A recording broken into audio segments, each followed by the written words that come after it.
What's up, y'all? Welcome to Second and 15, a Philadelphia Eagles fan podcast presented by Old City Sports Network. It's your host, Michael Roscoe, and welcome to episode 47 of the show.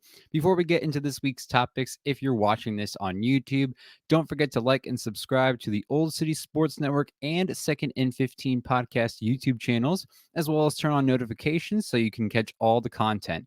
If you're watching elsewhere, don't forget to share that as well. It greatly helps the show.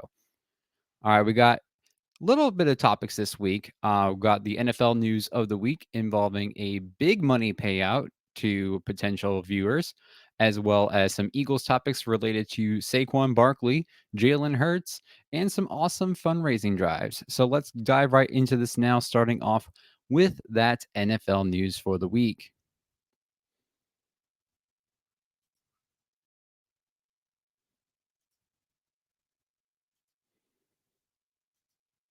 The NFL owing billions. Now, what does this mean? So, the NFL is about to owe billions of dollars. According to AP News, the NFL is liable for over $4.7 billion in damages after a federal jury has ordered the league to pay this amount amidst its Sunday ticket scandal.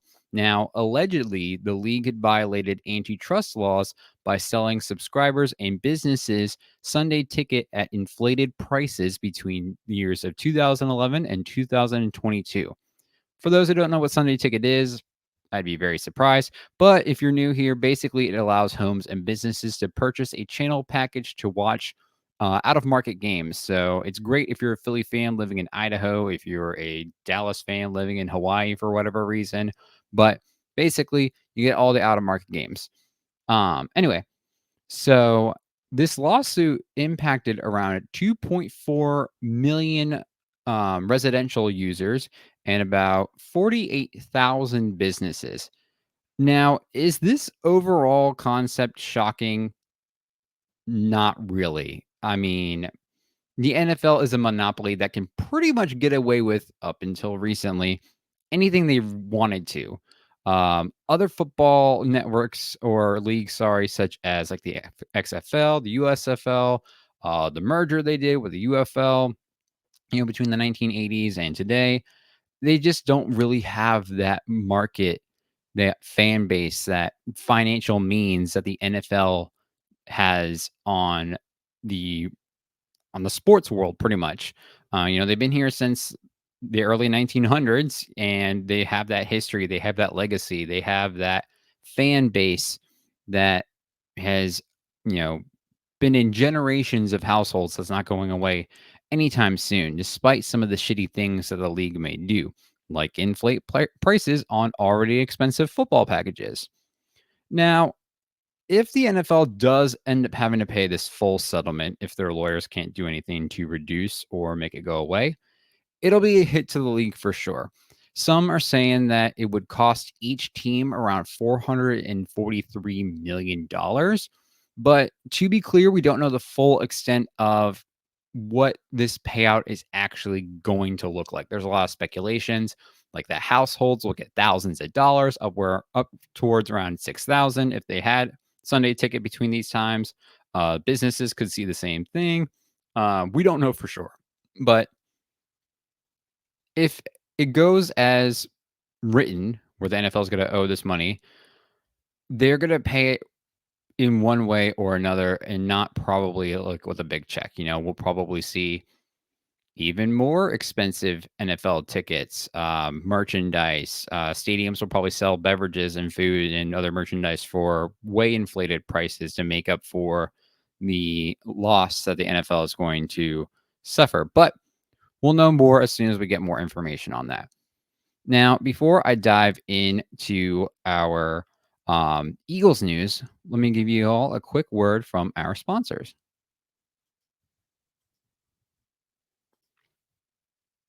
So, with all the traveling you might be doing, you don't want to forget to miss meals or snacks. And if you're looking for a delicious, high protein, low sugar, and all natural snack with no added hormones or antibiotics, made right here in the United States, then don't forget to pick up some Righteous Felon Craft Jerky with awesome flavors such as Soul Survivor, Darth Garlic, Foul Capone, and more. Head to your local store, or even better yet, head to righteousfelon.com and use our promo code OCSN, all lowercase, for 15% off your order, and any orders over $50 will receive free shipping.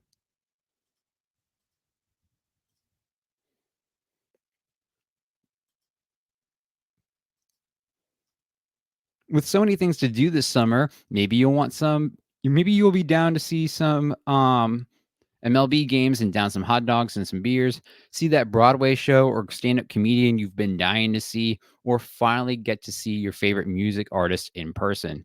To get tickets for these events, head on over to SeatGeek.com or use the app in your iPhone or Android and use the promo code Old City Sports Network, all lowercase e at the end of old, for $20 off of your purchase. Additionally, if you can't make your event, SeatGeek will offer you credit towards your next event.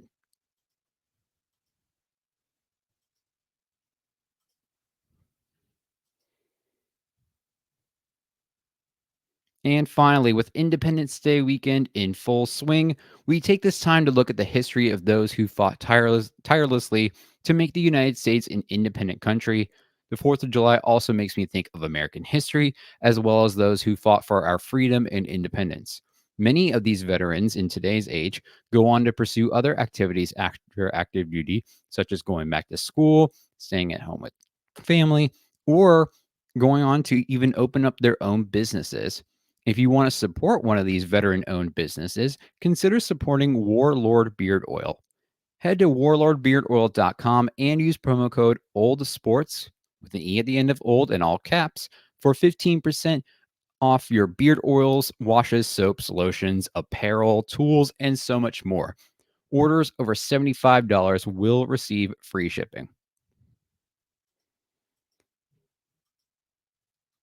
And as always, don't forget to support the podcast by heading over to oldcitysports.com to purchase some merchandise from your favorite shows, such as Second and 15, as well as Ducks and Pucks, Check the Net, The Living Room Show, and many more.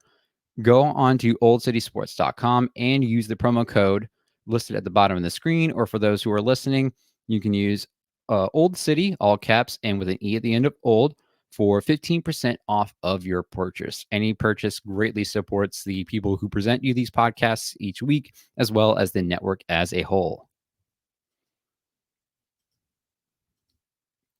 All right. So now we're going to dive into these Eagles specific topics, starting with a pretty wholesome one. Team Ocean Drive bringing in the Bucks. So, Jason Kelsey is back at it again with the fundraising. Surprise, surprise, I don't really think so. But this time it was the Ocean Drive event occurring last week, which raised around $865,000 and counting for the Eagles Autism Foundation. Former and current players were alongside families for the Eagles Takeover Family Friendly event, which I think it was the first time they had a family friendly series of events at this specific fundraising event, which is awesome to hear. You know, we love inclusivity. We love being able to incorporate Eagles fans of all ages and, lifestyle choices, whether they choose to drink or not, as well as the slinging back some drinks and competing in drinking games for the over 21 crowd. Now, additionally, members of Eagles families such as Big Dom, Kylie Kelsey, and Mama Kelsey were there taking photos and signing autographs for lots of fans. Another successful fundraising event for an amazing cause. Next, we got some Kelly Green game dates that I want to talk about. So, the Philadelphia Eagles this past week announced their Kelly Green games for the 2024 season. The first is going to be week 9 versus the Jacksonville Jaguars, Sunday night primetime football. And the second being in week 17 versus the Dallas Cowboys. Now, rocking the Kelly Greens mid-season on a Sunday night primetime game, that's dope. I can fuck with that. But week 17, I got some mixed emotions about this that I'll dive into. The negative feelings I have about this are one, I don't want to have to wait pretty much the whole damn season to see one of these Kelly Green games. I wish they had more than two to begin with, or that these just became the primary green. I love me some Midnight Green, but Kelly Green would be dope as primary for at least a season. And I don't want to have to wait the whole damn season to see one of those games. And two, at that point in the season, depending where we're at in the playoff picture, it could not be our best played game because we could be sitting our starters potentially. Now, I know that's a bit of a stretch prediction so far since it's not even the beginning of the season yet, and that I have the assumption that the Birds will be in that playoff picture. But realistically, I think we will be in the playoff picture. Now the positive feelings I have towards this are one, this game and the week 9 game will be home games. So you know that the link is going to be even popping more than it usually is with a sea of Kelly Green in there. You probably won't be able to see an opposing fan's jersey in there with so much Kelly Green. And two, it's going to be against a division rival, one of the most hated teams amongst Eagles fans, that in the Dallas Cowboys. Even if we're in a sit the starters situation come week 17, there's so much history and animosity between these two teams. It would just be amazing to see the Birds stomp this team in the best throwback jerseys of the year. No questions asked. I don't care how many people love the Tampa Bay Creamsicles. The Kelly Greens are the best, hands down. All right, moving on. Hard knock life for the Giants. Now, you're probably thinking, why am I talking about the Giants? Well, it has a benefit to us, and I'll tell you how. So, some of you may have seen this already, but basically, the Giants fucked up with Saquon Barkley, and it's going to benefit the Eagles. On the first episode of Hard Knocks offseason with the Giants, shows members of the executive office, including GM Joe Shewan, owner and CEO John Mara, executive Tim McDonald, and others on the Giants executive board, discussing the Saquon Barkley situation. When Showen asks, is there anyone who's going to pay him $12 million a year? One of the members responds with, any team that can afford will pay. After the same guy asks, are we positive that no one is going to pay him that much? So there's the feelings are all over the place there. Overall, they discuss franchising or trading him as not 100% possible options, and then you have Showen basically going with the needs that we have and a 27-year-old $1 million running back, and then it cuts off and it shows the Hard Knock Life logo to add some suspense. It basically led up to the decision to let him walk. Because they didn't see the value in paying Saquon $12 million a year at the age of 27 when they have quote unquote other needs to fulfill. What it looks like to me is that they valued these other needs ahead of keeping their best offensive playmaker because he wanted to be paid without even really fulfilling those needs. Now, if I was Saquon and I was dealing with a shitty offensive line and a mid quarterback, yeah, I would want to get paid some big money too. 4 seasons with over 960 rushing yards, 3 of those being over 1,000. And with Saquon being the guy that was the offensive playmaker for the Giants, uh, yeah, it makes sense for him to get paid. And with all that talent, the Giants decided that the previous year they wanted to extend Daniel Jones to a $160 million, $82 million guaranteed contract as he threw 2 touchdowns and 6 interceptions before his season ending injury. Did the Giants actually fill their needs? Their biggest need was probably at offensive lineman, then receiver and tight end with Darren Waller's sudden retirement. They got Drew Lock to back up Daniel Jones, not the power move to fill your quarterback needs. Then the offensive lineman they picked up, one of them is ranked 48th out of 63 guards, and the other one has started 14 games over 5 seasons. Now, they did go and sign John Runyon to a 3-year deal, which isn't bad. Great offensive lineman for the Packers. But that's just one guy.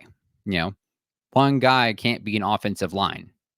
You know, the Giants drafted Malik Neighbors to help their wide receiver position, and they signed Isaiah McKenzie, who's reliable but not a huge playmaker. But they didn't draft a single offensive lineman. You saw how that first round went with all the offensive tackles going off the board like crazy, and the Giants didn't draft any one of them. They drafted no linemen, and they signed 2 second-string tight ends, including Jack Stoll from the Eagles. Now, I'm not hating on Jack Stoll at all, but in 3 seasons with the Eagles, he didn't catch a single touchdown. He was a great pass blocker, great blocking tight end, but wasn't able to put points up on the board yet. Um, the Giants front office is also commenting on Saquon's age in their struggle to decide whether to keep him or not. Um, Yet they go and get Devin Singletary, who's also 27 years old, at a 3-year, $16.5 million deal, which has the potential to be up to $20 million. Again, with that offensive line, Singletary is going to struggle, and the Giants are basically getting what they paid for. Overall, it's clear that the Giants office completely dug themselves into a giant hole, letting their best player go to a division rival, that being us. Now we get Saquon. We get Saquon, who is very talented, running behind the best offensive line in the league. Some say it's Detroit, but I don't care. The Eagles have the best consistent offensive line in football. At a contract that's worth his value without having to carry the entire offense, because you have Dallas Goedert, you got Devontae Smith, AJ Brown, Jalen Hurts, other quality running backs too who can fulfill on a rotation. Barkley doesn't have to be the offense like he had to be on the Giants. And he's at less risk for injury because his linemen can actually fucking block for him. Big power move by us. So Howie Roseman just does it again. Giants, I can't tell what your season is going to look like, but that's for a different conversation. All right, my last topic for this week's episode is kind of what I talked about last week at the end of the episode going into this one with QB numbers and why the hell Jalen's getting all this hate. So basically, this is what I mean. Is all the shit talk on Jalen warranted? So I don't know what it is. I don't know if it's just the people I'm around, the algorithms on social media, whatever the case may be, or if, Craig Carton and dudes like that just have the biggest mouths. I feel like people are so quick to dismiss Jalen Hurts this year, with some people going as far as saying he isn't a top 15 quarterback. First of all, that's bullshit. Is he a top 5 quarterback right now? No, I would say he's not. But he's not far behind that. If this was after the 2022 season, the argument would be totally different, but you could say that about any player realistically. I put together some numbers of QBs who have played at least 50 or more games. So you won't see Brock Purdy, Anthony Richardson, CJ Stroud, etc. With these numbers focusing on their total touchdowns per game, that's including passing, rushing, and receiving, and the amount of turnovers they commit per game, interceptions, fumbles, turnovers on down, whatever. Quarterbacks on this list include Aaron Rodgers, Josh Allen, Patrick Mahomes, Deshaun Watson, Joe Burrow, Dak Prescott, Justin Herbert, Russell Wilson, Kirk Cousins, Kyler Murray, Matthew Stafford, Jalen Hurts, Jared Goff, Tua Tagovailoa, Derek Carr, Baker Mayfield, Lamar Jackson, Trevor Lawrence, Justin Fields, Daniel Jones, and Geno Smith. Now, these are your guys who are probably, more of your starting QBs from the past 3 years. I know Justin Fields is looking like maybe a backup situation. Geno Smith mainly just got his starting within the past couple of years, etc. But these are your more popular name guys who have played at least 50 or more games. And I made a whole list. I looked at their amount of touchdowns per game, their amount of turnovers per game, the amount of total yards per game, and their overall career pass completion percentages. And this is what I found. I'll read this off to y'all. So, over his entire career, Jalen Hurts averaged 1.74 total touchdowns per game.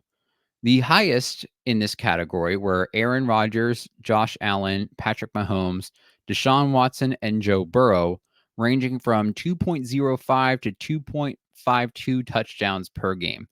Quarterbacks lower than Hurts in touchdowns per game included Jared Goff, Tua Tagovailoa, Lamar Jackson, Trevor Lawrence, and Baker Mayfield amongst the 9 total QBs with less touchdowns per game than Jalen Hurts. Additionally, Jalen Hurts averaged 0.72 turnovers per game, or in other words, had a 72% chance of committing at least 1 turnover per game. Now you think, damn, that's pretty high.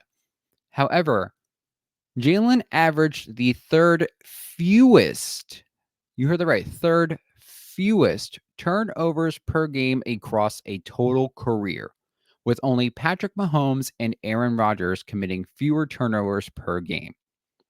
The quarterbacks who committed the most turnovers per game across a career were Trevor Lawrence, no surprise, Josh Allen, Justin Fields, Daniel Jones, and Matthew Stafford were in your top 5 committing the most turnovers per game.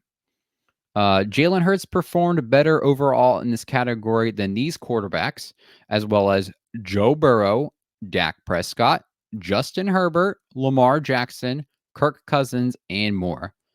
To put things in perspective, so far career-wise, Trevor Lawrence averages 1.2 turnovers per game, and Josh Allen averages 1.08 turnovers per game.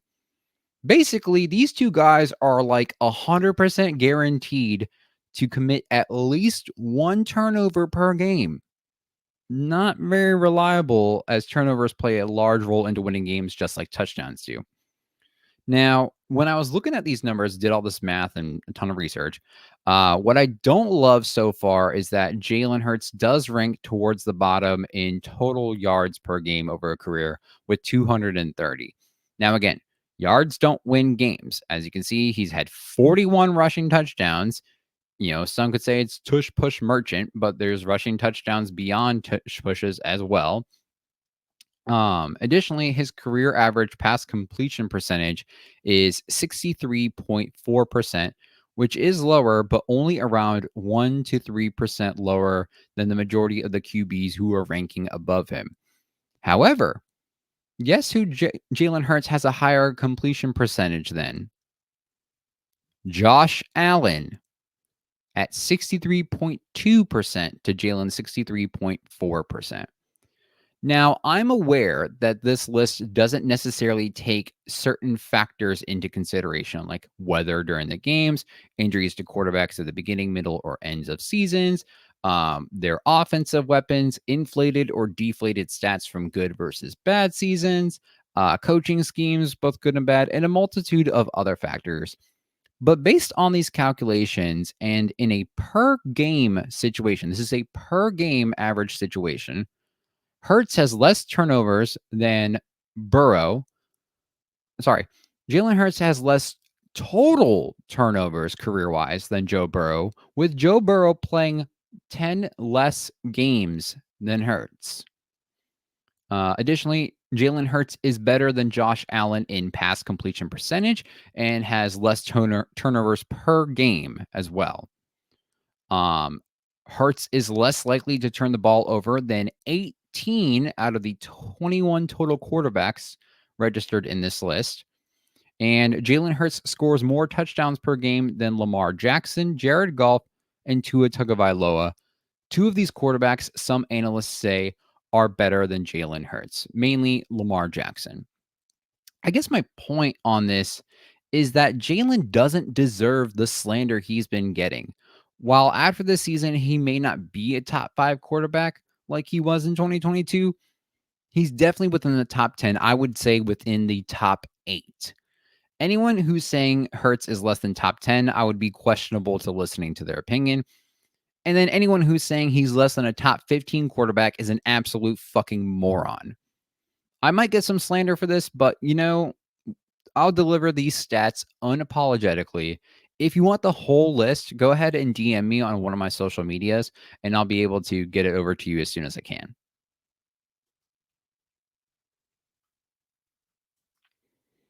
All right, y'all. So that does it for this week's episode. I appreciate y'all being flexible with my schedule this week, of course, with traveling, and then there's the holiday. I hope everyone had a fantastic and safe Independence Day yesterday. I hope everyone had a good time watching fireworks and drinking responsibly if you partake in that, as well as spending time with family and friends on such an important day in American history.